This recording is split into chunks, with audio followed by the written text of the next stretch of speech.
In 1650, in rural France, in a small city called Le Puy, in the volcanic region, 6 women who had gathered with their confessor, their names are Anna, Claudia, Anna, Francois, Anna, Marguerite, and their confessor Jean-Pierre Médaille, a Jesuit, gathered because they were so aware of the suffering in their area by widows and orphans and poor farmers, that they began to get together and say, how can we bring God's great love to our dear neighbor? So in this movement between the 6 women and Father Médaille, the congregation, the Sisters of St. Joseph, was born. They lived among the people in their neighborhoods, which was different from the norm for religious communities in that day. Most religious communities were cloistered. They began to gather, and they grew together, and they began to be more effective, and they burgeoned across the whole area of France. So much so that in the small towns, all the way up to Lyon, sprinkled small communities of Sisters of St. Joseph. This growth continued until the horror of the French Revolution, when the communities were disbanded because of the civil unrest and the violence precipitated against those who were faithful to the Pope. The sisters, unwilling to renounce their religious freedoms, were imprisoned, and the community was disbanded.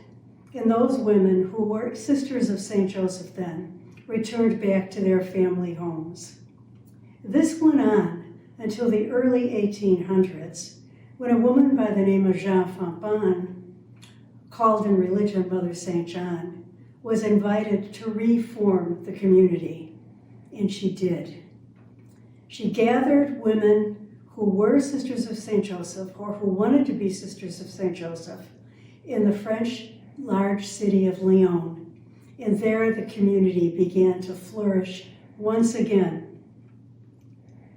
The purpose of the community is to make Jesus' dream that all may be one come true. And so they began to live their mission of unifying love. Word got around of the courage and the spirituality and the generosity of these women. And Bishop Rosati in St. Louis said, I want them to come to the United States. So he contacted Mother St. John, and she sent a group of sisters to St. Louis, where they opened the school, the Institute for the Deaf. It is still operating. The extraordinary story of the Sisters of St. Joseph, through God's blessing and through horror, is one of constant belief in our mission.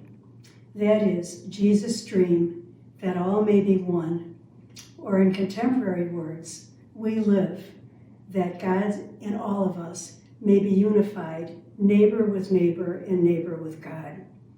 And because of the influence today of Bishop Francis in Laudato Si, we are even more aware that the dear neighbor is now all of creation.